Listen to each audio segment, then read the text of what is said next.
Fairview's coffee has mysteriously gone missing. Mayhem ensues when strange, coffee-craving zombies plague the city. Detective Mickey Potatoes, an overworked public servant, uncovers why ordinary citizens are losing their minds and how to stop the coffee apocalypse. But it involves the mafia. And when you're dealing with mafia crime families, nothing is ever easy. The mafia controls everything in the city, including the police, including him.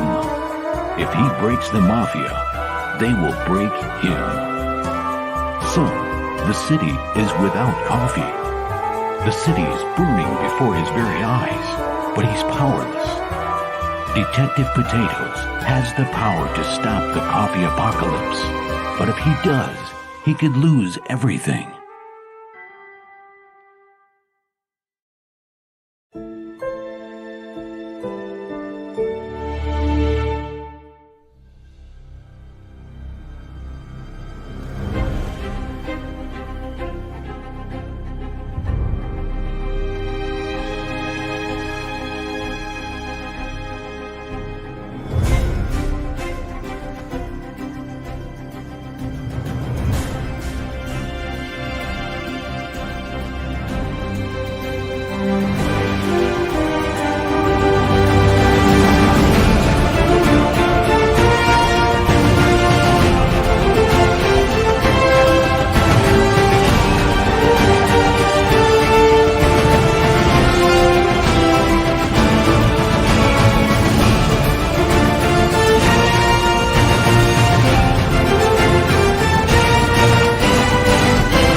This is my place, okay? I have in here who in the fuck I want. Money comes big. Yeah, yeah, yeah. It's not small. No, no, no. Kiss my empire. Oh, my darling, not 3 times on the ceiling if you want me. Your coffee, sir. Thanks, beautiful. You're welcome. This is a man's world.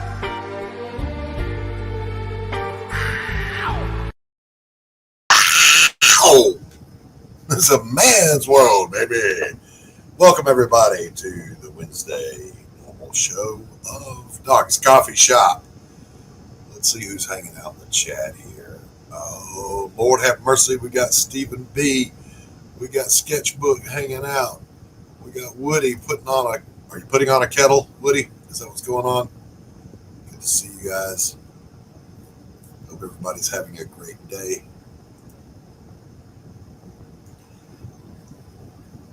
Stand by one moment. By the way, I apologize for my appearance. I was doing yard work until the last possible moment. But I'm going to say I was attempting to do yard work because my weed eater is a complete piece of shit and it hates me and it would not do the one thing it was meant to do, which is knock down weeds. So yeah, that was fun and a complete waste of time. Yeah, listen, this podcast today. Hey, Mo and or Joe. This podcast today. It's hot. Yep, I'm in the white beater. Is 100% soy free at my coffee shop. All right. There's a coffee shop here that's ultra high end, really good coffee. You know, they import directly from the plantations. They roast it there. Blah blah blah blah blah. But back in the day, there was a coffee shop in my hometown called Hap's. And I don't know who Hap was because the guy that ran the place was Mike. But Hap only served coffee. That was it. No sandwiches, no cappuccinos, no pastries, no frappuccinos, no mocha latte, nothing. Just coffee. And it wasn't exclusive. It was like Folgers or whatever. But it was a bottomless cup of coffee. You could go in there, pay $1 and just sit there, smoke your cigars or your cigarettes and drink your coffee. God bless America. The closest he came to any kind of foo-foo frills was you could get Sweet and Low. for your coffee if you needed it. I want one of those places back again. I would love to have that. But look, I don't do this show by myself. As you guys know, Zapina, I don't even know what that means. Is that a type of coffee? But I don't do the show alone. I got to bring in my eye candy, my right hand man. Roads? Where we're going, we don't need roads.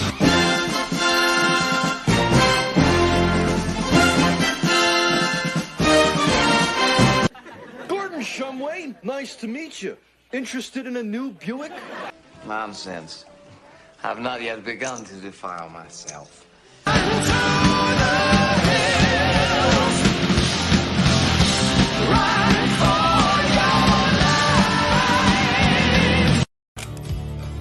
I'll make you famous. I'll make you famous. Yeah, boy, what's up? What's going on, my brother? How are you? I'm doing good. How are you? I'm all right. Is it hot as shit down there in Savannah too? Yeah, it's hot as balls here. Thank God I got AC. Yes. Thank you, Lord, for AC. Look, my dog's even. I let her back in because it was just so hot. She was passed out on the deck, just going, "Kill me now." Yeah. No, I'm watching my friends' dogs right now while they're out of town, and I opened up the door to let them out, and the dogs just kind of looked up at me. You know, like, are you serious? You serious? I'm not going out back. So we're also going to be joined today by the head of the network and our producer. Let me see. We got a little something for him here. Here we go. Won't you get in trouble if the boss shows up? Oh no, it's the boss here. Hey, wait, I'm the boss. We still got to put Doc's face on high. Yeah. Just superimpose it. Put my face on hide? Okay. Yeah. There we go. Now not that way. I mean, on that clip. I know what you meant. Photoshop. I was Video shop or whatever the fuck they call it. I was being insouciant.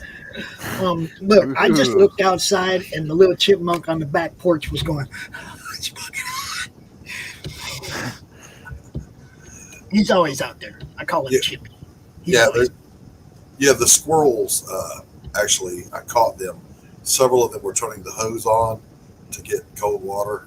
You know, they're setting up a little jacuzzi for themselves, a little swimming hole, if you will.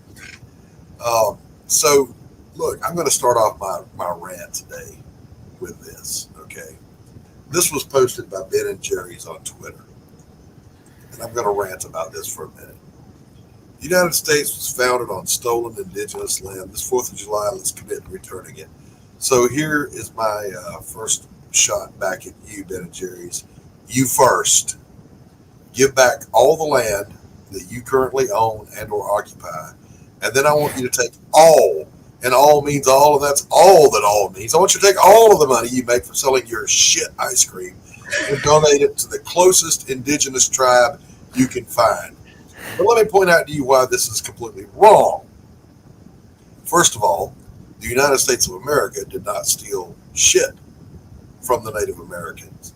The English, the Spanish, and the French, and even a little bit of German did that. And then we fought a war for our freedom, and we took it away from them. So if you want us to give it back to England, you know, that's a conversation you can take up with them. And we will careful, they're going to be trying to give California back to Mexico. And we will still give you the finger because fuck. Wait. This might not be a bad idea. It's exactly. I don't mind giving now, an idea. when you say give it back to the indigenous peoples, which tribe do you mean? Because they were constantly killing each other over this same territory. There was an almost eternal state of war between one Native American tribe or another. Do you want to give it to those that came up from Central America and South America, or to those that came across the Bering Strait in the West? I mean, you know, you got to make up your mind on your political correctness here. Because no matter what, specific, yo, you're wrong. So just sit there and you're wrong to be wrong. And here's my last point on this, boys and girls. This is a trope to say this, but hear me when I say it. If the American flag triggers you, if living in the greatest country in the history of the planet bothers you, get the fuck out. The borders are open. Leave. Leave. Go find a better country. Go find, by the way, a nation that wasn't taken from somebody else, because they all were. They all were. History is a dark, fickle mistress. Look, there's still countries taken from other countries right now. That's exactly right. Now, atrocities in Africa, little kids souped up on Taiwan's freaking about drugs. to beat China. Taiwan, yeah. You know, they don't want to beat China, but they're about to beat China. No, they're not. Well, either that or we're going to war. Well, I hope we go to war. You know, I mean, every now and then those tectonic plates build up pressure, and then there's an earthquake and everything's cool. So, you know, if another supposed great power needs a lesson from us again and what real power is, bring it, bitches. Yeah, well, let's go back about 30 years in the military. Now I just don't have all that confidence in our military. Oh, listen. I don't know. I gave them my son, so, you know, they're getting better. We'll segue with that, Pops, right on into today's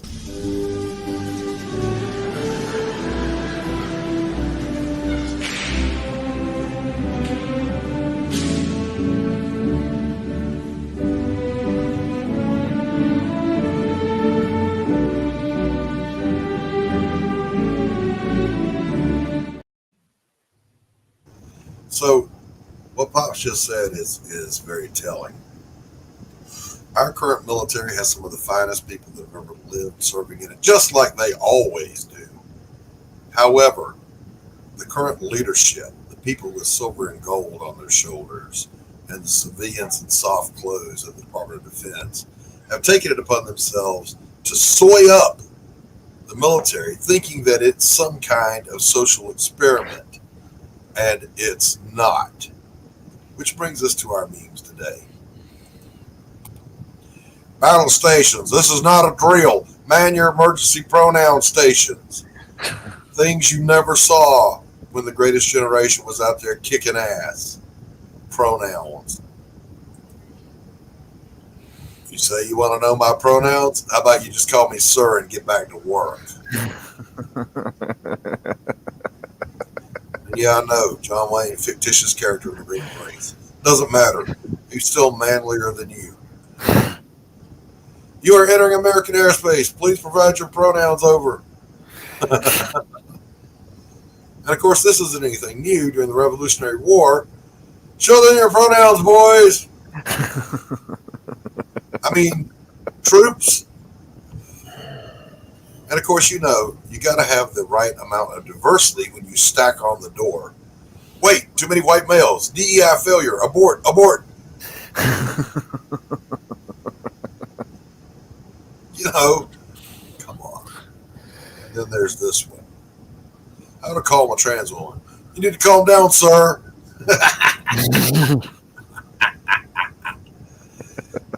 There's nothing more dangerous than an ensign saying, you know, in my experience. Oh man, I've got a story for that actually. We'll touch on that. We'll touch on that. From over the border too. Yeah. I identify as no. Just no. Listen, I've seen leftist memes, okay, and I should have loaded some of those to attack their memes on this issue. Everybody uses pronouns. Yeah, okay. Understand something here, Cupcake. We're not talking about pronouns in general. We're talking about your co-opting of pronouns in the English language to try to force speech, which is a violation of free speech, on free-thinking, free-born, God-given free citizens. Fuck you. Even of other countries. Now, I'll speak on that. Sorry, we don't have time to look for arsonists. Arsonists, yes. we have mandatory pronoun training all this month. Canada's Well, voting, and they feel that, and they're doing the same shit. Go ahead, Tanner. My wife uses a lot of pronouns in her speech. Not the pronouns in question here, but a lot of pronouns in her speech. And I'm constantly having to tell her I need specifics because I'm confused. So this pronoun thing is not a good idea because I know what it's like to live with someone who uses pronouns on the daily. Now, I was going to point out that when I was on active duty, we had pronouns. You, thing, dickhead. Now, you put too many of those pronouns together in a sentence, and I guarantee you got a recipe for confusion. Well, this is true. This is true. And then she said, "They're really simple. My life, my rules." Yeah. That's when you're keeping it simple. Now try putting that in a whole conversation using nothing but pronouns. You'll forget who you're talking about real fast. I can't do it. I can't do it. But to bring it fully home here, stop taking the United States military and trying to make it into your freaking social experiment. All right, the military does two things: they break things and they kill people. That's what they're supposed to do. Yeah, that's what they're there for. They're not there to give a shit about your feelings. Hell invaders. We're not, we don't care about your feelings at all. They don't matter. Anybody that thinks their feelings matter never spent a week on Paris Island, because I promise you'll get your break those too. Yes, we break those too.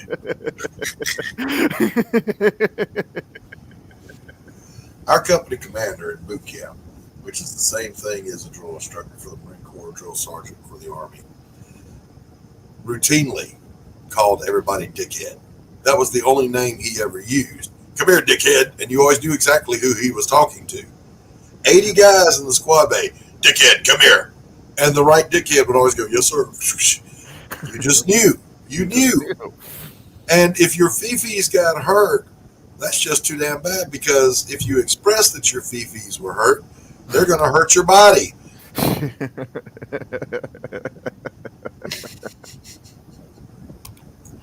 You done fired Billy up, Doc. Done fired him up. Billy, I saw your post earlier on Stevens. I'm not going to be here Friday. So don't make a special trip to come here to see me. If you've got business here, come on. But I will be back Monday. I'm going out for the last 3 days of Casey's camping trip in Moccasin Creek, so I won't be here. And if she's watching right now, I just blew that surprise. Yeah, can we dead name Fort Bragg? Didn't they also just change Fort Benning? Yeah. I don't remember the names. It's going to take me a long time to get used to the name changes. I'm just not going to. Now I'll tell you what, the guy that they named Benning after is the guy that was he was like a big Vietnam War hero. Right.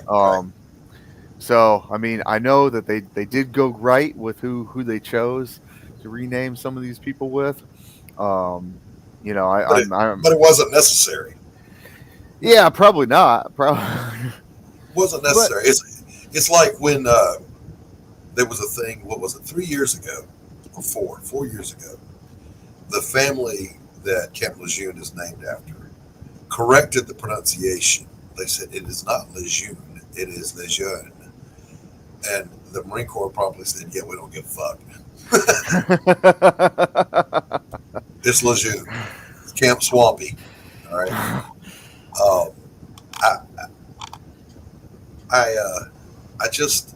I'm over this. And by the way, so are the lesbians and the gays. They are over this trans fixation, this pronoun game, that they're over it as much as we are. They are separating themselves from that movement. I have a saying for that too. The LGB call, they done with the QT plus. Yeah, they're done. They're done with it. I can show you tons of posts about that. They're literally one of these groomers talking about we're protecting trans kids. There's no such thing as a trans kid. Oh man, I read an article on that today actually. And there was he's an older man now, but he was saying at 19 he transitioned to a woman, and now he's back to being a man. He wasn't. It was a phase, for him. But now his body's all screwed up as a result. If you listen, I've got a friend. He's probably the closest friend I have that's on the left, and he is a good guy, a genuinely good guy. He has stage 4 cancer, inoperable, but he hangs in there like a piece of tough shoe leather. He's on the left because he thinks it's better for the economy, but he makes no defense of this idiocy that's going on the left. But his failing is he does listen to the leftist media, so he's not always getting the full picture. So we were debating this thing about gay and trans teachers trying to indoctrinate children at the elementary school level, at any level. And he was saying it just wasn't happening. And his name's Tim. I said, Tim, you know me better than that. I said, how many posts, videos of it coming right out of their own mouths do you need to see from me before you acknowledge it, that it's happening? Well, I just don't believe it is. So here it comes, link after link after link after link after link. We don't have to listen to the parents. We don't answer the parents. I took down the American flag. I put the trans flag up, blah, blah, blah, blah, blah. Teachers seeking validation from toddlers for their stupid sexual decisions, and then trying to groom children into believing that. If you think for a moment that parents are going to put up with that shit. There was a post today, and Pops, if you can find it, it would be great. It was the left accusing, it was Jen Psaki accusing the right of co-opting Muslims into taking a stand against LGBT. 2% of the population. That's a huge voting block. We're going for those guys, man. Hey, well, there's an issue when the Muslims and the Christians are working together, marching arm in arm, arm in arm. And they're trying to say that they've been co-opted by misinformation.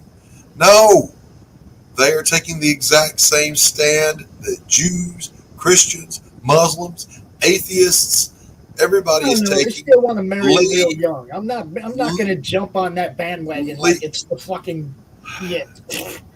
All they're saying is leave our kids alone. Hey, there's a reason why I put a mature sticker on my comics. Right. It's not for kids. It's not for kids.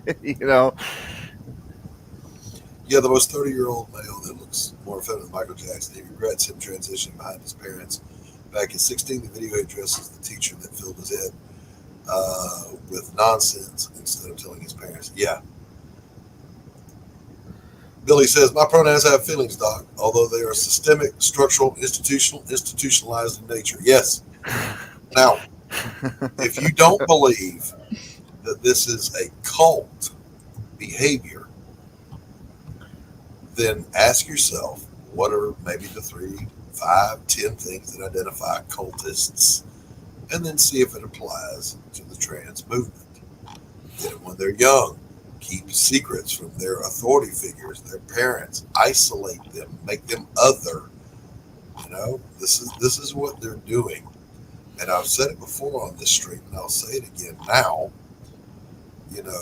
You can poke the big bear all you want to. As long as it's not hungry or feeling threatened by you, it'll tolerate you. Mess with its cubs, and you will get deleted from the census. Okay? And that's what's happening. And you out there, if you're on the left, and you think you're on the right side of this issue because you're protecting trans kids, you're wrong. You are definitively wrong, and you are evil. You need to repent and rethink yourself because you're wrong. Just saying.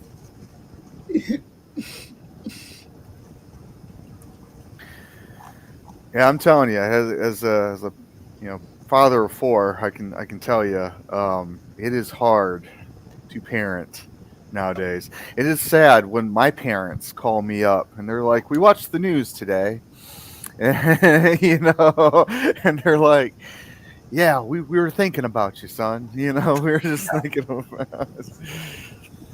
We wouldn't want to parent kids in the modern generation.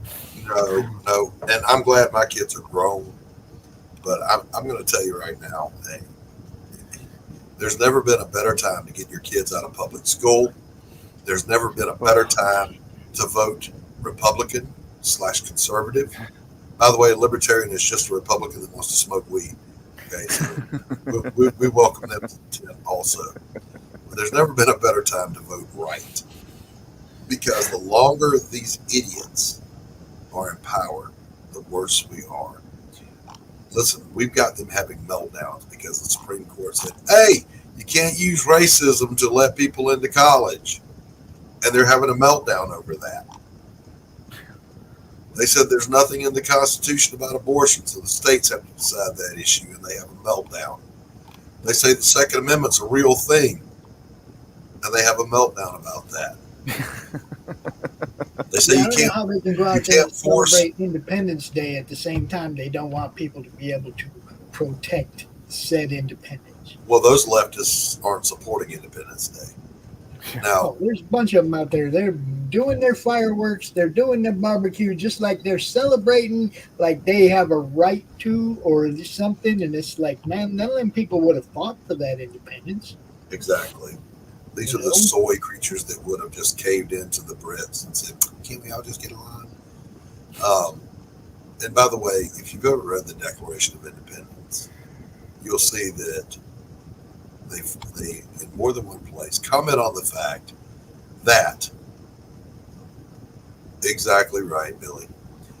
They more than once comment on the fact that they attempted to redress their issues with the British government, but the king refused to address their concerns, in many cases ignoring them, not just opposing them, ignoring them completely.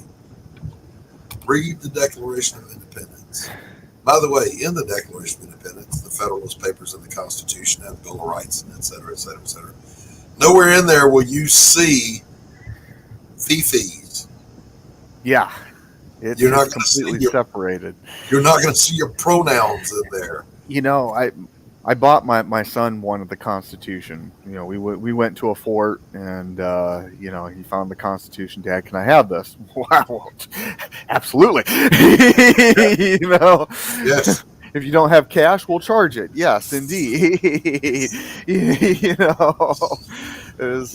So he did. He bought it and he read it and he comes back to me and he's like 16 at the time, and he's like, "Dad," he's like, "I read the Constitution and our Bill of Rights," and he's like, "and all this," he's like, "and nowhere in here do I feel like like they weren't talking to our generation." And I said, "Bingo, son, bingo." Exactly. He's like, "Everything they say here, it makes sense." I was like, ding, ding, ding, ding. Yes, it does make sense. Mr. Franklin, what have you given us?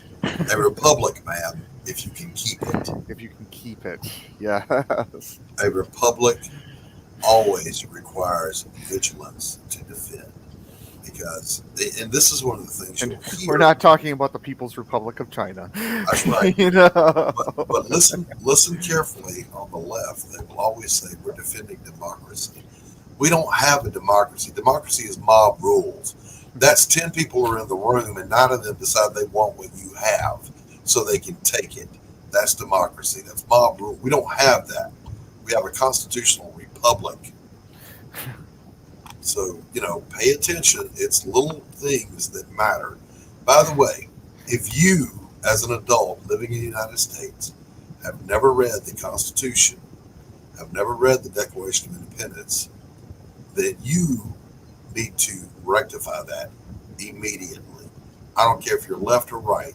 Yeah. If you're right, read it so that you understand why you believe what you believe. If you're a leftist, read it so you can adjust your thinking accordingly. Read the Bill of Rights and then understand that the Constitution protects those rights from the government. Yeah. Holy shit, you guys, you're letting the government take away your rights. Stop. The Constitution was written as a document to put limits on government. Period. To protect you from the government. Because, again, when the United States of America was born, they were rebelling against a tyrannical government. So they understood fully well the dangers of a government gone wrong. They may have to do it again. They did not ever say that we denounce England and all it as a nation has ever done. Okay, they weren't saying that. They were saying, no, we're a free people. We are separating from you because of these reasons. And then when they created the Constitution, they said, all right, boys, here's what we're going to do. What limitations would we have put on the king if we had the opportunity to do so? And those are the limitations we're going to put on ourselves. It's as simple as that. So happy birthday, America, again. And to the haters, listen, I've never understood for the life of me. If you hate America, if you think the American flag is an oppressive, racist symbol, if you think this country is so bad, go to a better country. Leave. Yeah. There's another little piece of history that a lot of people overlook. They talk about, taxation without representation. They talk about this. They talk about that for the reason for the revolution. And I'm going to be honest with you. The war started in Lexington Concord when they came to disarm colonials. When they came to take their guns, they said no, and the war began. Okay? I don't care about taxation. I don't care about none of that bullshit. What I care about is they came to disarm us. And that's when the first shot was fired, and that's why every shot after that was fired. Don't ever discount that. Speaking of taxation, though, I mean, I just recently read something over the weekend that they believe Kennedy was planning to give more money back to the American people, and that's why he was assassinated. Wasn't he talking about abolishing the IRS entirely? There's a fresh reason Kennedy was killed every week. It just depends on how much you listen to that. But let me address what Pop said. Yes, that is absolutely true. They went out into the countryside to disarm the populace because they were stockpiling their weapons. But that is not the only reason. It was also because of taxation without representation. It was because that started the ball rolling. Because there was legislation being passed overseas, and they weren't listening to the properly elected delegates from the states. The whole thing is it's a warning for them now. It's when they came to take our guns that we stood up. And all of these things are in the Declaration. They clearly list, for these reasons, we declare ourselves independent from you. And they're listed. So if you've never read it, go read it. Okay? It's the reason we exist. I mean, let's face it, guys. We won the lottery as far as where to be born on Earth. Yes, I love England. I absolutely love it. I thought about living there, but I'm an American. All right. I used to think Paris was a great city till recently. It's currently being destroyed. But I wanted to go to Paris and check it out. I never got to go to France. I never really got to tour Rome. I've been to Rome. I put my feet on, not Rome, Italy. I've been to Italy. I put my feet on their soil, but it was just on the dock because the ship stopped there and I didn't have liberty. I just want to be able to say I did it. Right. I didn't get to go to Spain, and I wanted to. There's lots of places I have wanted to go. but I will always be an American, and I will be Look, there's a lot of unapologetically places. American. There's a lot of places I wanted to go 20 years ago. There's not too many places I want to go now. Mm-hmm. Yeah, the culture out there toward Americans isn't, it ain't American friendly. Well, I mean, let's remember the Achille Laurel. Okay, a lot of people aren't going to remember this, but there was a cruise ship hijacked by terrorists, and they took a wheelchair-ridden man. They shot him and threw him overboard, and so we wiped out Libya the first time, and they shut the fuck up until the Obama administration. The first time somebody said we're sorry for being American, they got emboldened again. But listen, what Pop said, listen, there's even other parts of this country I don't want to go to.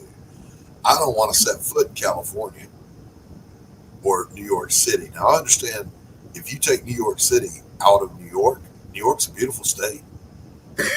And they're very conservative. They're very conservative. Upstate California, Northern California is very conservative. Okay, if you take Portland out of Oregon, it's pretty conservative. Pretty conservative, yeah. It boils down to these major cities, these sanctuary cities. I don't know what Illinois is like, but I imagine if you took Chicago out of there, it might be a pretty cool state. Took Chicago out of Illinois, what's left of Illinois? That might be a good thing. Might be a good thing. But let's remember something here, boys and girls. The hot stove is the best teacher. Now, what does that mean? It means if you tell your kid don't touch the stove and the stove is off and they keep touching it, then they didn't learn anything. And that's what's happening where they say you can steal from these stores if you want to. We're not going to prosecute you. You can commit X number of crimes and we're not going to prosecute you because of what? Optics, diversity, DEI, whatever. Listen, turn the stove on. Let them touch it one time. They'll never do it again. All right? If you don't think locking people up is a deterrent to crime, you're partially right. It does work, but not 100% of the time. I started to go to a very dark place there. I'm not going to, but I happen to think I'm going to go there anyway. I happen to think that if you brought back public execution for capital crimes, we would see less capital crime. Pay-per-view, man. I like that guy that just recently murdered his family. I'm telling you, put him in Gen Pop. Don't even have to sentence the death sentence. Just put him in Gen Pop. Yeah, that's this is true. Back after 9/11. But see, then they turn around and charge the guy that did it. That's kind of fucked up. Oh yeah, that's fucked up. I mean, you put him in Gen Pop, and then the first person to shank him, gets I don't know, a few years off or something like that. Conjugal visit. Conjugal visit. Yeah, there you go. We'll pay for the hooker. After 9/11, my thought was, let's capture Osama, bring him to New York, find him guilty, and sentence him to freedom on the streets. In New York, he'd have probably been booking idolized. I don't know. Not right after 9/11. Not after 9/11. Not right after 9/11, it wouldn't. But I just get tired of hearing. And by the way, the only reason you get to dye your hair green or pink and stand in the streets and shit on America is because you're in America. Let that hang there for a minute. You go to any other country. Go to the Middle East and try that shit. Yeah, insult the government. Yeah, go to Russia. Not gonna happen. Do that shit. Go to China. Do that shit. All right, see what happens. I don't know. Insurrection in Russia, they tell everybody to go home. Insurrection here, they prison everybody. I don't know. I'm not feeling like the better country in that particular. One of those was a semi-insurrection. The other one was some of we the people entered the people's house when the doors were held open by the police. Those guys in Russia, they were all armed. They got paid to not attack the Capitol, okay? They were armed. The people in America were not armed, and they all went to jail. Not all That's of them, not thank right. God. Now, That's not right. I'll say this, though. The leader of the Wagner group, what's his name? Prigozhin? Whatever it is. They sent him to Belarus. The clock is ticking. I give him less than a month before he's dead. Because Putin is an absolute dictator. And he does not tolerate that kind of shit. You're going to die. Now, poisoning happens to be Putin's favorite way of offing people, of deleting people. So look for that man to have some bad oysters or some bad fish here pretty soon. It's funny because some leaders like the chopping them up and making them disappear. And there's so many cool people out there running countries. In the Middle East. So cool. In the Middle East, but it always begins with imprisoning your political opponents. In the Middle East, the favorite way of doing away with political opponents was the respected political opponents was the dreaded helicopter crash. You know, that was the way they went. The unpopular ones, they just drug them out and put them against a wall. Throw them off buildings, all kinds of fun stuff. Putin, on the other hand, Putin prefers poison. He's KGB. What are you going to do, you know? Just putting a fine point on it. Yes. It's his trademark. He's like making sure everybody knows, you know who did it, can't prove it, you know who did it. I'm going to address the current trend left and right on Ukraine. The left is, of course, woohoo, Ukraine, we're going to send money, send whatever.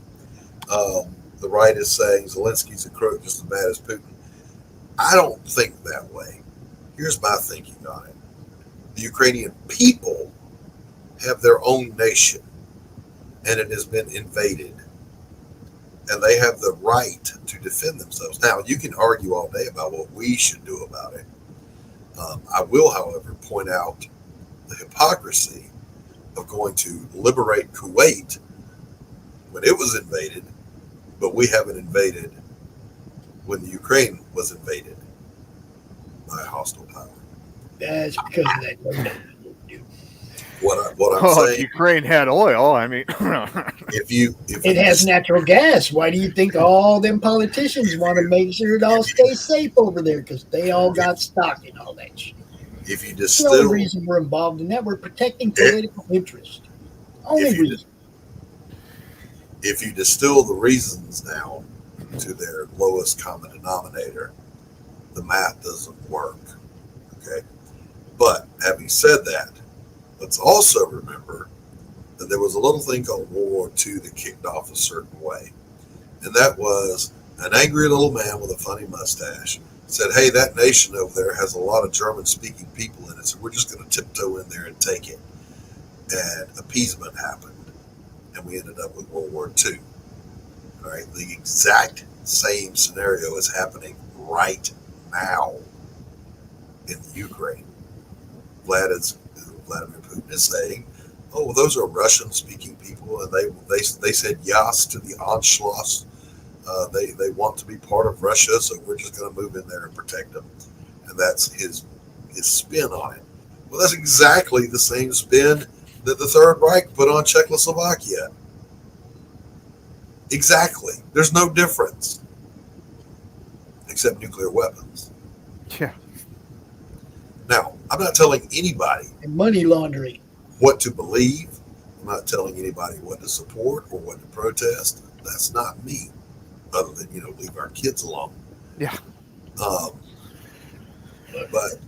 to me, Ukraine is the biggest money laundering scheme in history, and that's all it is. And our politicians are the ones that are doing it. Period. Well, what I am saying is, aside from the political, and by that I mean the politicians, the people involved at the top, what I'm saying is there's a sovereign country there that's being invaded by another country. And ultimately, that's just wrong. And their leader's been given enough money to pretty much obliterate Putin if he wanted to. He's dude. It's being protracted. Nobody wants to come together at the table for peace talks, even though people have tried to arrange them. It's all fucking look. Our government Our government is protecting their interest in Ukraine. Romney, Pelosi, all those people that have stock in those Burismas over there. The only reason we're involved in it and sending money there is so they can send it back to them. The only reason. It's not going toward military hardware. Putin would have been pushed back months ago. They sent billions and billions of dollars there. More than we spent in Afghanistan the whole fucking time we were there. Well, that's not true. Yeah, it's debatable, but yeah, it's pretty fucking close, dude. We didn't send hundreds of billions of dollars to Afghanistan because we had to completely fix the infrastructure. We blew it up, broke it, did everything that we were trained to do. We left $9 billion worth of equipment when we pulled out of there. That wasn't part of the plan. You know that. I'm talking about still, we're just sending money. We're just sending taxpayer money. It's still money that was spent there. And that money's getting spent on crypto that's getting sent back to our own politicians, and they let that dude go. That FBT dude that fucking set up all that crypto, that money just disappeared. They let that dude go a couple weeks ago. No charges. I don't understand. I don't understand monopoly money, as I call it. Crypto is a strange world. But back to my point was, it's not about, for me, Biden, Pelosi, Zelensky, or Putin. It's about one nation invading another, and that's just my simple worldview on it. If we really wanted to help them, NATO would move in there and just push them out. Would NATO? I mean, I've worked with NATO. And... Well, I mean, I did too, but yours is more recent, so I'll take your word for it. But what I'm saying is this. There's not going to be a negotiated peace because Russia's not going to let go of the Donbass.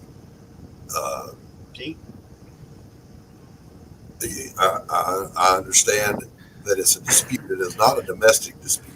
When you cross into somebody else's property and try to take it and say, "This is mine now," no, that's wrong. That's a crime. We don't even protect our own border. Why do we have to pay to protect somebody else's? I didn't say anything about paying. I said, "Oh yeah, but that's all it is with Ukraine is us." Well, let me finish a sentence. God bless America. What I'm saying is not about money. When you invade another country, that's bad. Okay, that's all I'm saying. It's not a domestic dispute. It's war. There's no such thing as a little. Like I said, though, there's no such thing as a little invasion. But we don't protect ourselves from our own invasion. Our own government won't protect us, but they'll send billions of fucking our money somewhere else to protect their border. I agree with all of that. All I'm saying. I think we even built a wall around Yemen or something, like the kind of wall we want here. We actually paid to build one somewhere else to protect somebody else. What I'm saying has nothing to do with any of that. What I'm saying is it's bad to invade another country and try to take it over. That's all I'm saying. Now, I don't want to get into. I kind of agree with that too. NATO is almost as bad as you're asking for the wrong savior, is what I'm saying, and we're not the savior either. Obviously, we sent them enough money to procure whatever weaponry or defensive weaponry they wanted. We should not be doing any more. And I'll tell you this too: the other people that aren't happy about it are the Russian soldiers that are there. They don't want to be there. There's a channel here on YouTube where a guy plays the intercepted transcripts of Russian soldiers on the front line calling back home. They don't want to be there. They hate it. They're not getting support. They're not getting money. They're not getting paid. They're being sent to their deaths. And they want to go home. Look how many people fled Russia when they tried to, what was the term they used for drafting people? Okay, let me read this and address it. But there are Ukrainians that are more Russian than Ukrainian. They want to be with Russia again. Get what you say about Ukraine, poke the bear with our help. No, hear what I'm saying. There were German-speaking German people in Czechoslovakia who were more German than they were Czechoslovakian. So Hitler used that as an excuse to invade. That's what I'm saying. It doesn't matter. Ukraine is a sovereign nation. And it doesn't matter. That's like saying, boy, there's a lot of Irish in New York. Let's just cede that to Ireland. No, it doesn't work that way. It doesn't work that way.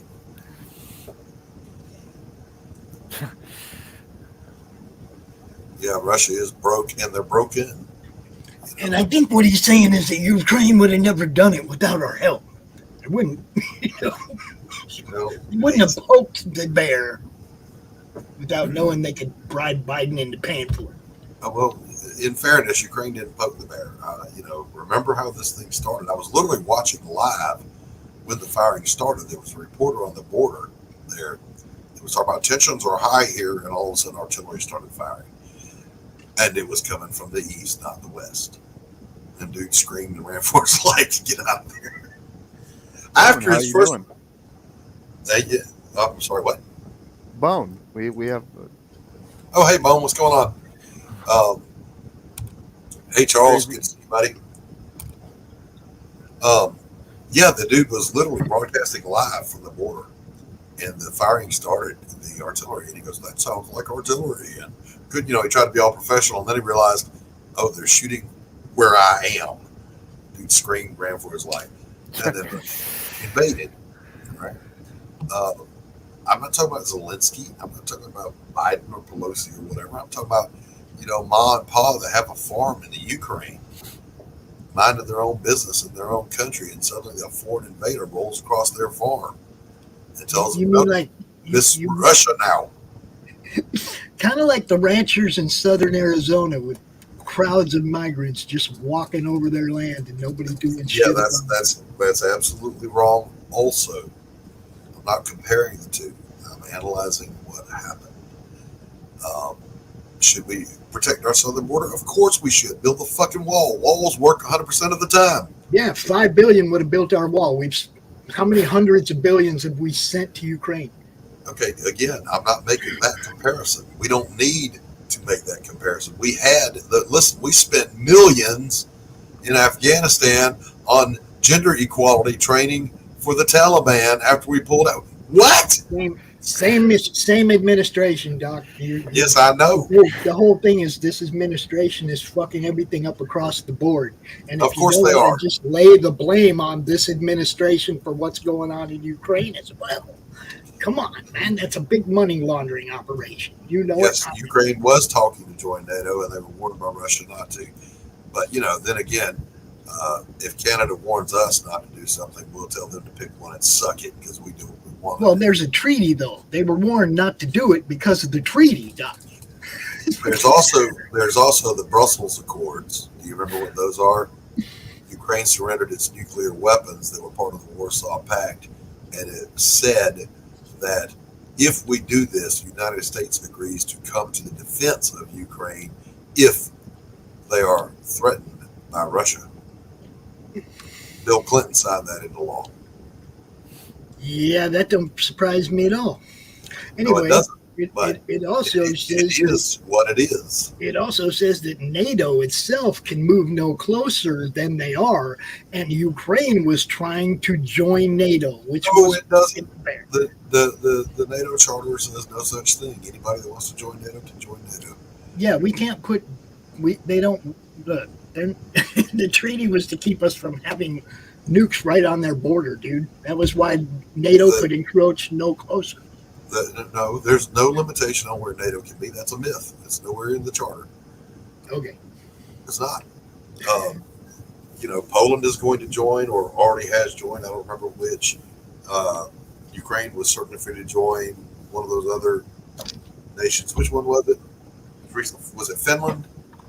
That's already been to war with Russia several times. They fought the Russians last century several times. And they're like, those guys next door, they kind of have a habit of trying to come take what's ours. They can't have it. All right, that's all I'm saying. Simple as that. Do we waste more money than it would have cost to build the wall? Yeah, we do. Every day. We're trillions in debt as a nation. Trillions. That's a number people can't even wrap their brain around. Start writing it right now. Write 1 trillion out numerically right now. You'll still be doing it when we finish this broadcast. All right? And it's trillions, plural, that we are out in debt. All right? How that happens, I don't know. But it is what it is. Now, having said that, circling back to my original take, it's time for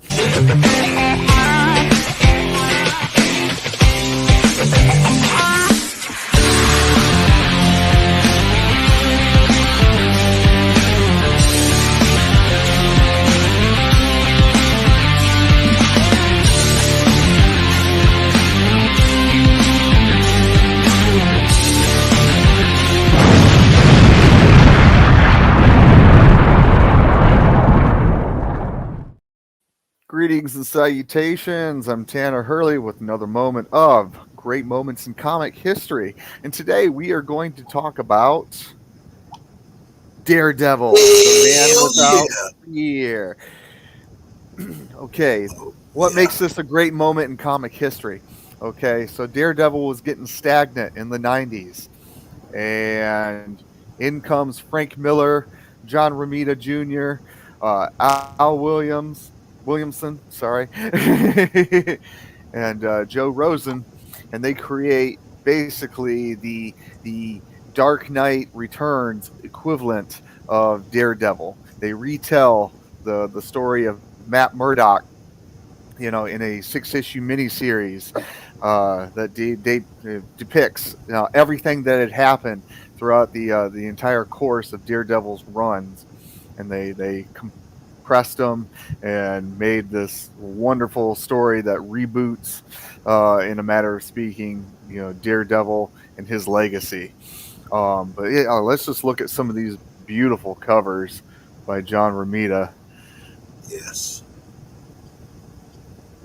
And this is just, if you've never read this, holy God, cow, are you missing? Well, honestly, this is the reason for the modern Daredevil. Everyone talks about the success of Daredevil that came out on Netflix. Right. Well, this is the source material right here, everybody. Yep. This is why Daredevil became cool again. This is what made Daredevil cool again. Hell yeah, absolutely. Let's see. Great artwork, Matt Murdock. Yeah, I mean, him on the fire escape. Yeah. It's just amazing good stuff.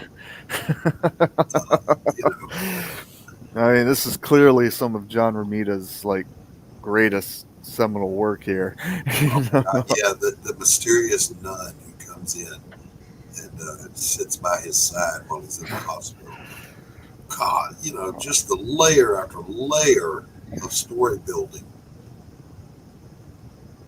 Let's see. There's a scene in here that it's number 3. Yeah. And by the way, he's not wearing his costume anywhere in this. Mm-mm. Oh yeah. The retelling of Elektra. Yep.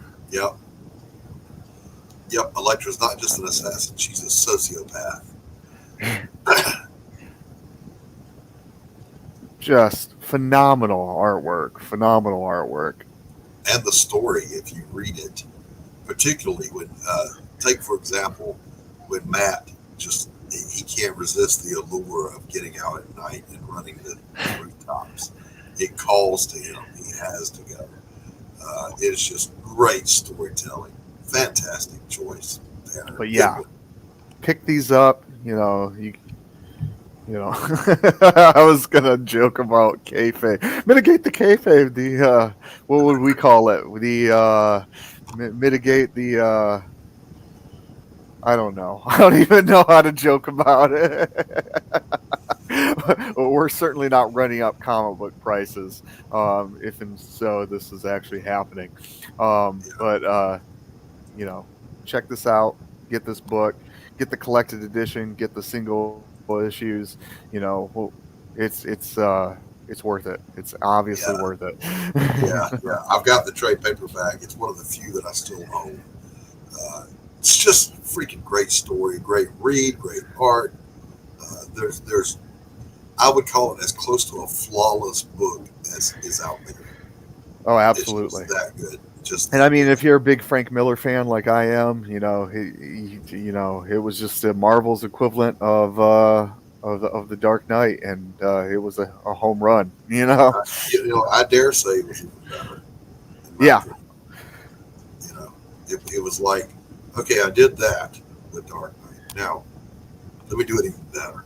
See, I don't know if they've made an artist edition, because I own the artist edition of the Dark Knight Returns, right? Which was worth every penny. Right. It's just beautiful to see that work. I need to find and see if they actually did this for the Man Without Fear, because owning that would just be, you know, I don't know that there is one. I don't think it exists either. Now, by the way, Charles reached out to me this week, and the comic book store that he's at, the owner bought a collection from an 87-year-old man, and I got to have him on the show like next week to show some of the stuff that got brought in. Now, Charles, you're at the store today. It's Wednesday. It's New Comic Book Day. So we got to have you on the show. So he was showing me some stuff. It was good stuff. But anyway, that's a story for another We need day. to introduce Charles to RJ so he can join the LCS guys on Friday night. Yep. Because they all do, you know, they all own stores and they all talk about their different things that are going on and whatever, and it helps get your store seen. But at any rate, that's a different topic. This has been another episode of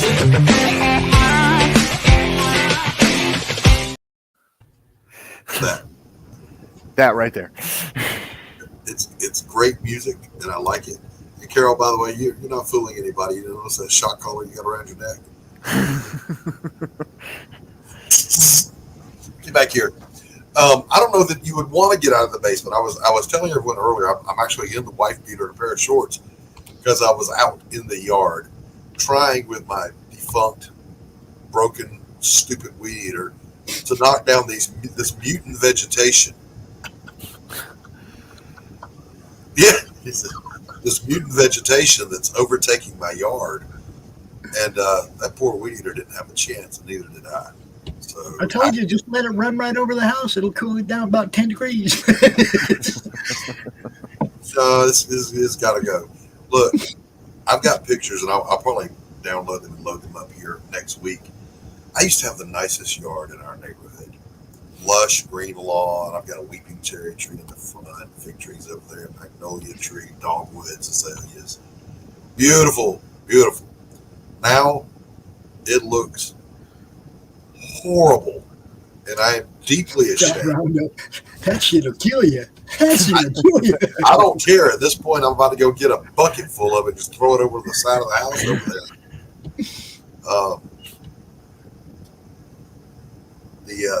The dead spot in my front lawn, there were two of them, where the debris from the destroyed shed had sat and it been dead and mauled under there.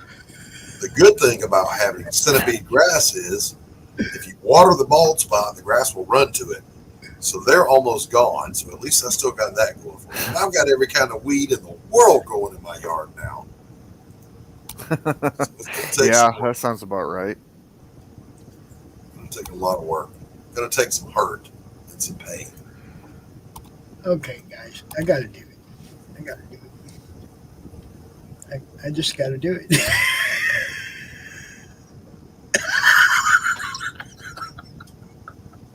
Oh, thank God.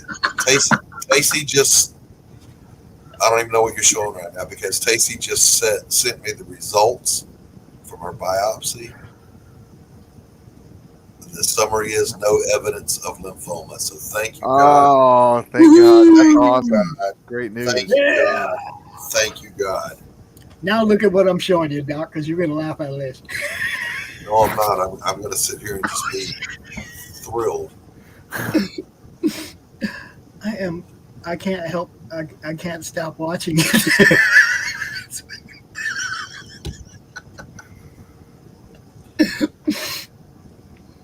I mean, is that a medicine ball or a bowling ball? It's a medicine ball. Bam!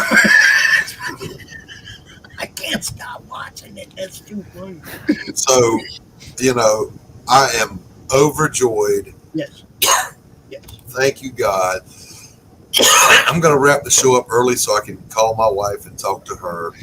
I'm sure you guys understand. Actually, I'm not going to understand. I'll let Pops wrap it up. You keep it going another 20 minutes, Pops. I'm out. We do that. Peace out. Later, brother. You don't mind bullshitting for a couple minutes, do you? Yeah, let's do What if this. we just throw it open for the last 20? Yeah. Open it See up. if some other people want to jump up in here with us. Come on in. We're one big happy family here. And you know what's up.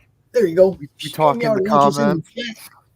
Come on out and hang out with us for the last few minutes of the show.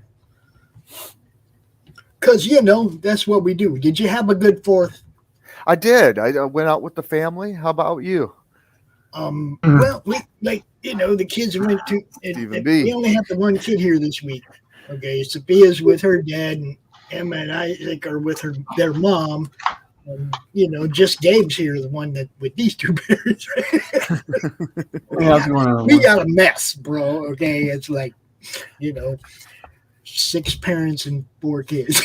Yeah, we went out to Jekyll Island and we sat on the beach, watched some fireworks.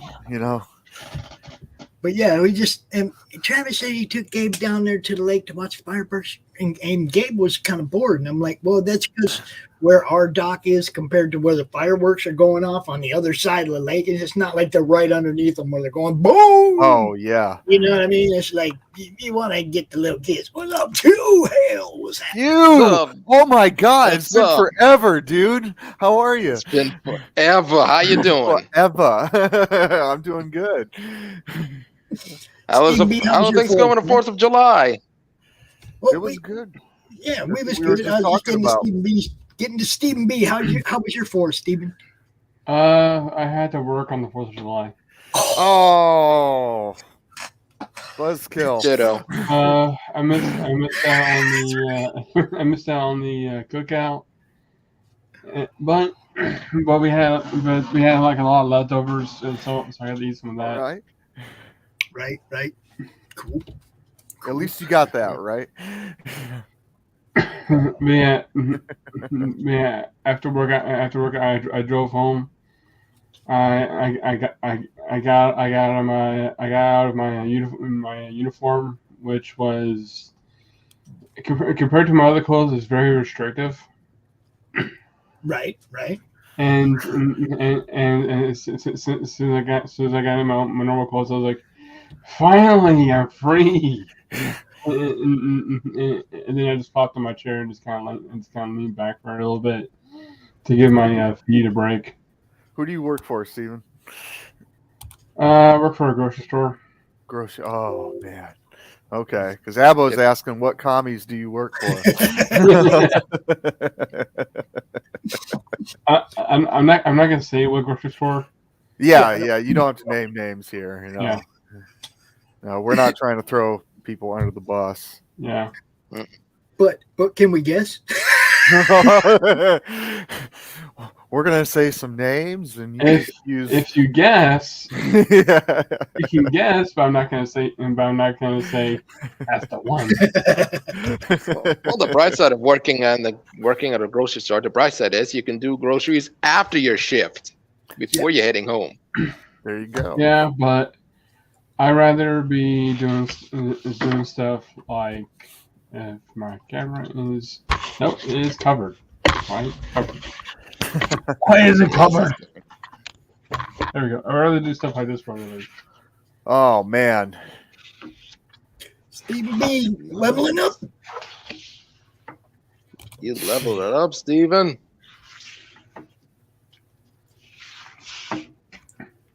Nice. Oh, we got some on my layout. Last stream, I decided to enter in that contest that's going on, where you have to draw ISO. Oh, nice. Now I'm not sure. This is the first time I've ever drawn him, but I think I'm going to try to draw him again because it is a good start, but it could have been better. Just take that and detail the hell out of it, man. Yeah. Just go balls out on the line work, Steven. Just go with the flow. I mean, he's kind of an over-exaggerated, like body. You know what I mean? Like go ahead and take that right there and just detail the shit out of it and go overboard with the muscle anatomy. I heard a lot of good things about the character. I heard a lot of good things about the story. I heard a lot of negative things about it. But my statement about it is, I can't give my opinion unless I read for myself. Right. Absolutely, that's all you can do. So when someone says, I know you haven't read it, but what do you think about it? And it's like, I can't give you my opinion. I haven't been backing any books at all, pretty much. Most people know that. It's like I'm trying to figure out my move. I'm not backing any books right now, but he's offering cash money in an art contest, and we already know he pays because he did this once before. So he's offering money for first, second, and third place. It's like, go draw Isom. Go draw Isom.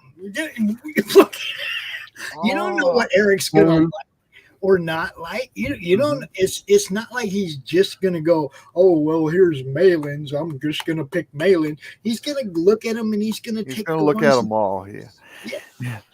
I've watched enough of Eric July to think that I think he's gonna be a fair and impartial guy. Legit. When I was drawing the character, a couple of people in the chat were saying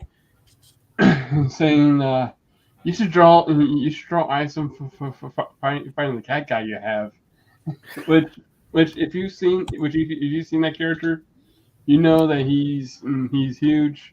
He to get a little backstory about this character, which again I need to think of a good name for him. He started out as a house cat who ended up becoming strayed. And a couple of scientists find him, and they wanted to test this genetic DNA that supposedly gives people their powers. So they decided to test it on an animal, and the first animal they picked up was a house cat. They test it, nothing happens. But when they're like, okay, I give up. Just tell them leave.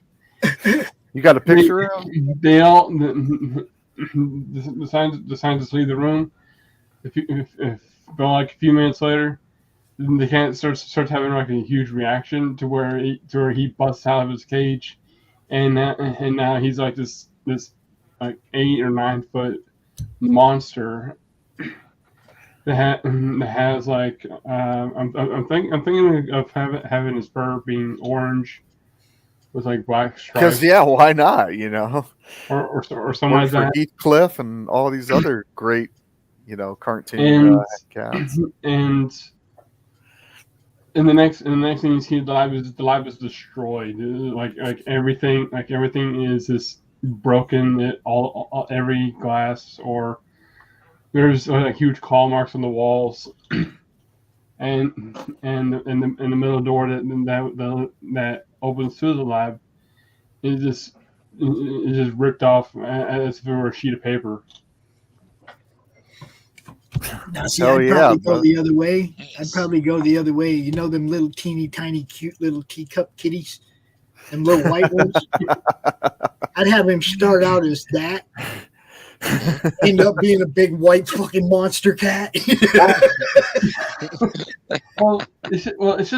just one part of his power. The other part is that he could change back and forth between those forms. Oh, okay. And he has like 2 other forms. One form he morphs. He can morph himself to be a much bigger cat. it's the size of a lion. Okay. And another one is another humanoid, but he's much skinnier, and he has more agility. All I can picture though, you say lion, and I'm like Cringer from He-Man, you know, and not even Battle Cat. I'm like I see Cringer. But He-Man. but throughout his story, he'll see other people, and he'll start to learn how to talk. He'll start to learn normal human things. See, that's awesome. All I saw was Lionel from Thundercats.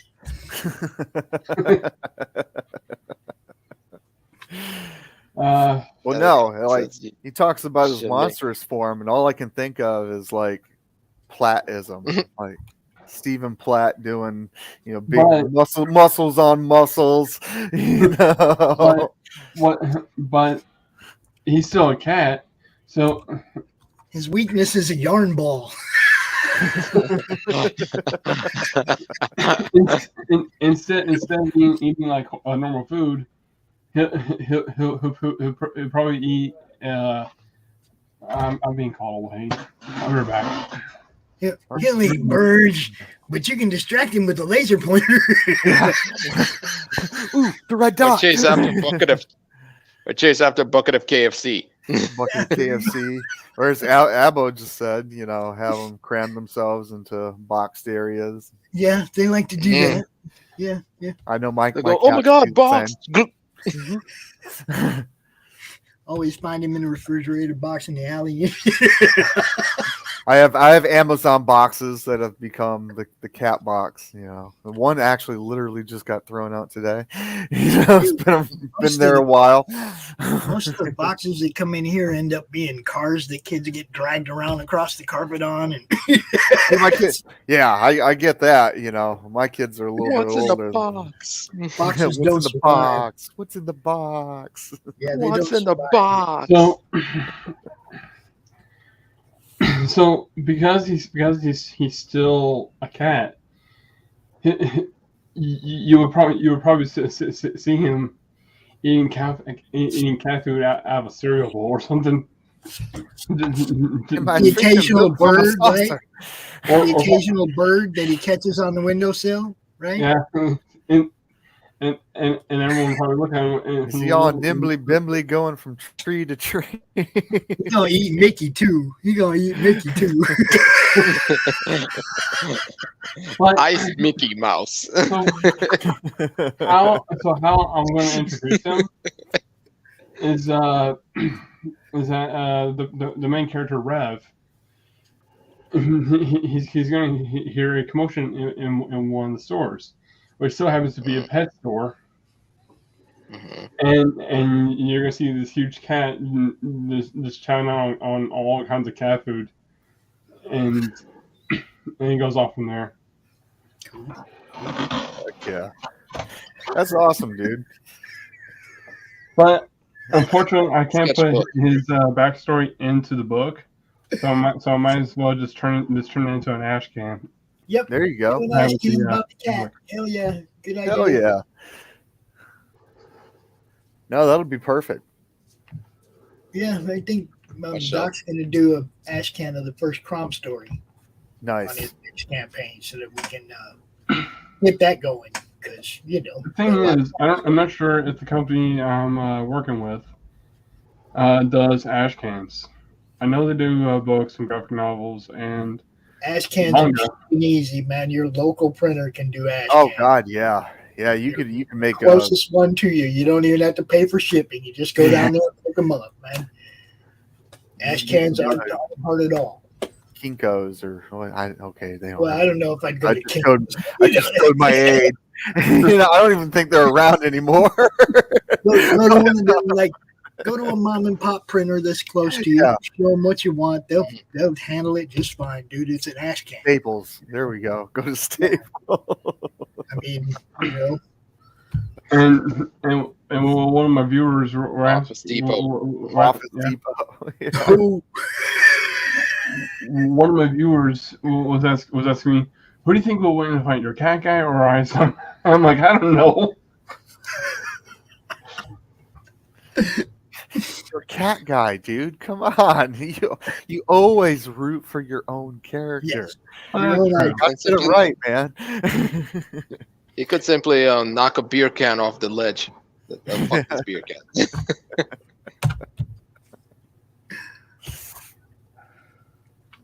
But yeah, I guess it's almost time to.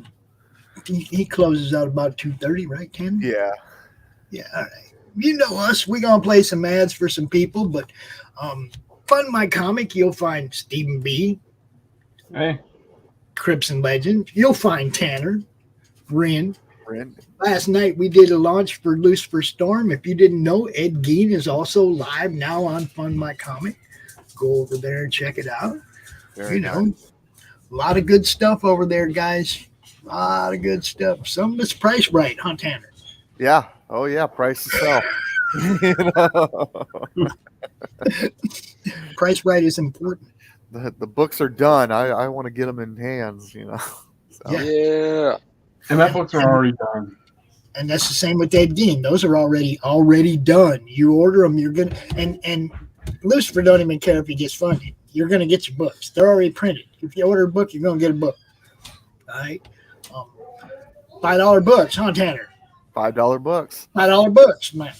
Ed Gein, 4 of them. $5 books. $5. At AboGrizzly.com. $5 books. $5 books.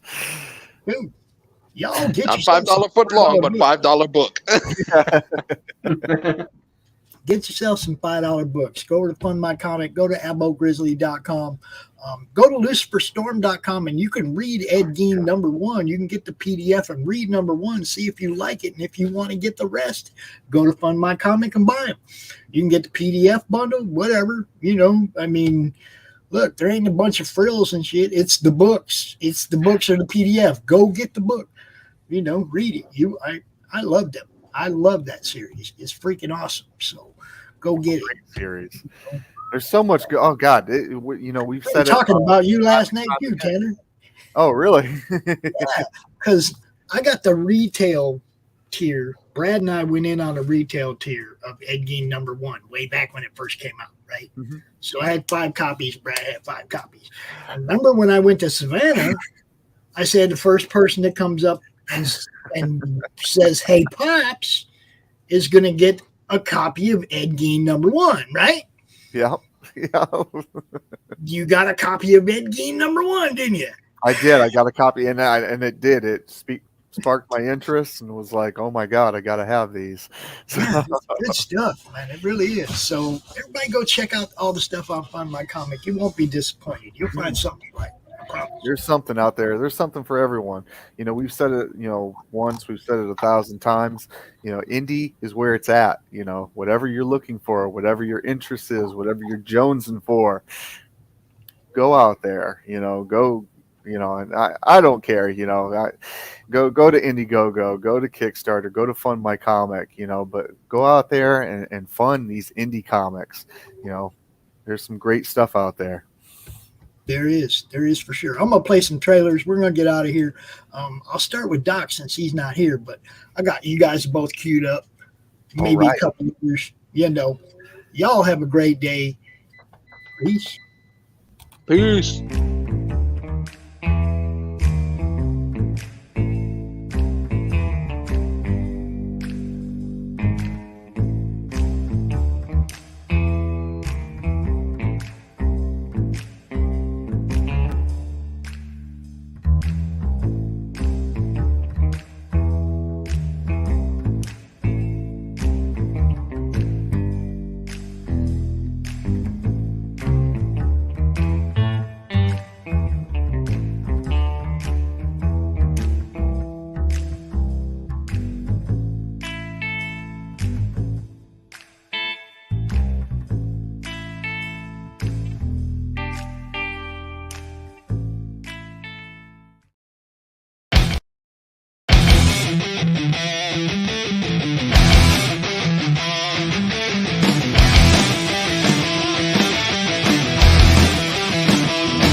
bringing you sex, sass, and style. Buckle up and unlock your imagination for a fun adventure with these death-dealing dames. They sail the galaxy in search of spoils. The most dangerous acquisition, and the most fruitful, are the legendary Splinters of Yggdrasil. The Splinters are magical artifacts forged from the Tree of Life that wreak havoc on the universe. The missions are perilous, but the bounty is glorious. Enjoy our hyper-fictional wonderland. How is a pirate ship sailing through space? 'Cause magic. How do they heal so quickly after battle? 'Cause magic. How are they able to communicate through jewelry? 'Cause magic. It's all about the characters. Abo, rough, robotic, ready. Mo, carefree, callous, courageous. Mistress Graven, daring, diplomatic, dominating. Betsy, academic, accountable, aristocratic. Nefara, ancient, assured, adrenaline junkie. Bruto, proud, prominent, protective. Fisty, independent, incendiary, invigorating. Roxy, superficial, scarred, secretive. Once you get to know this diverse crew of mythical miscreants, you'll be anxious to find out what trouble they'll get into on the next episode. Go to abogrizzly.com and order both halves of the first episode today. The Civil War was America's bloodiest conflict. Over 500,000 died to preserve national unity. When the war ended, Confederates like Harley Brogdon headed west, shooting game with the Army and gambling. When a card game turns deadly, Harley shoots in self-defense, killing the card sharp who threw down first. Wilfred Knorr, the card sharp's wealthy father, will stop at nothing to see Harley hang. Harley flees to Cobb's Gap, an old silver mining town at the foot of the Rockies. A remarkably peaceful town, especially after dark. But the sheriff harbors a dark secret, and no one dares go into the mines anymore. Cobb's Gap is full of secrets. People speak in hushed tones of something in the mines. Something worse than their cursed sheriff. Something even the Indians fear from the deepest pits of hell. Every secret will be exposed. Bronze Star. Order your copy at bronzestarcomic.com.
Entertainment Group presents the Madness Comic Network with original programming and additional comic-related content.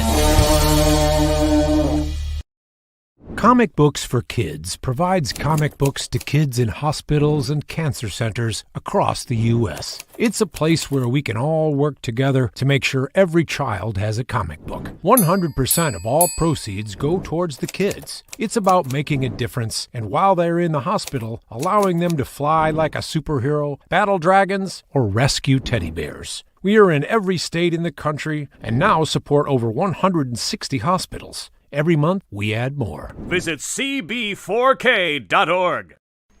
How do you end this thing? How do you put the... Where's the brakes on this bus? I forgot Jazz how to hands. Jazz hands. Have a good night.